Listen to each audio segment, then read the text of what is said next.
Bumper ফলন, তবুও কৃষকের মুখে হাসি নেই।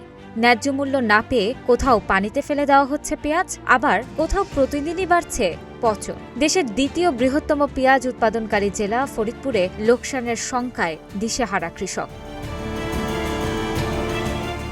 ফরিদপুর দেশের দ্বিতীয় বৃহত্তম পেঁয়াজ উৎপাদনকারী জেলা। এবার প্রায় ৪৭,০০০ হেক্টর জমিতে হালি পেঁয়াজের আবাদ হয়েছে। উৎপাদন হয়েছে প্রায় ৭.৫ লাখ মেট্রিক টন। ফলন ভালো হলেও বাজারে ন্যায্য মূল্য না পাওয়ায় চরম বিপাকে পড়ছেন কৃষকরা। ১ মণ পেঁয়াজ বিক্রি করেও ১ কেজি গরুর মাংস কেনার টাকা মিলছে না। লোকসানের বোঝা মাথায় নিয়ে হতাশায় দিন কাটছে হাজারো চাষির।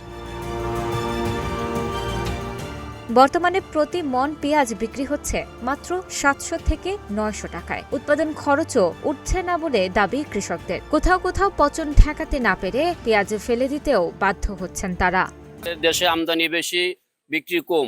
আমরা হাট বাজারে মাল নিয়ে গেলে বিক্রি হয় না, বসে থাকতে হয়। আটের খরচ অনেক, খাজনা বেশি, গাড়ি ভাড়া বেশি, কিন্তু মাল বিক্রি হয় না। আমরা বেশি দাম দিয়ে কিনবো কিভাবে? মাল বেচতে পারি না। বাজারের পরিস্থিতি ৭০০, ৮৫০, ৯০০ এই পাচ্ছে আর কি। তাই এইভাবে কৃষকরা বাঁচবে না, অনেক ৫০০, ৬০০, ৯০০ পর্যন্ত তার উপরে নাই। মানে ১২টা একবারে একের ৯০০ টাকা, আর এটা ৮০০, ৭৫০ দাম করে। এখন যেভাবে আমরা পয়সা ইনভেস্ট করছি মাঠে, আর মানে কৃষির যে দাম, তাতে বর্তমান যে পেঁয়াজের দাম, তাতে আমাদের দেখা যাইতেছে প্রত্যেক টাকাই হবে না। রোপণের সময় সার সংকট, উচ্চ মূল্যে সার কেনা, কৃষকের মজুরি এবং সেচ খরচে উৎপাদন ব্যয় অনেক বেড়েছে। অন্যদিকে বাজারে ক্রেতা কম থাকায় ক্ষুদ্র ব্যবসায়ীরাও বেচাকেনা নিয়ে হতাশ।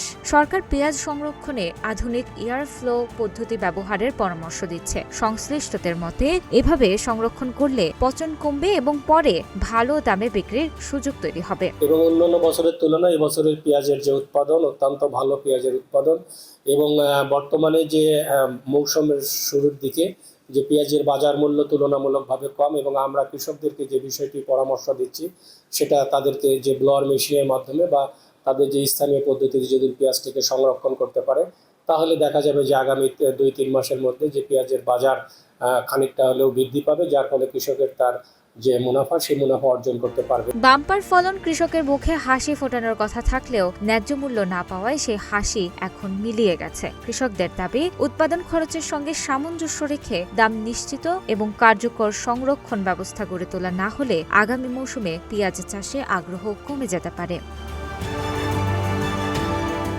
তানাজা আফরিন, গ্রিন টিভি ডিজিটাল।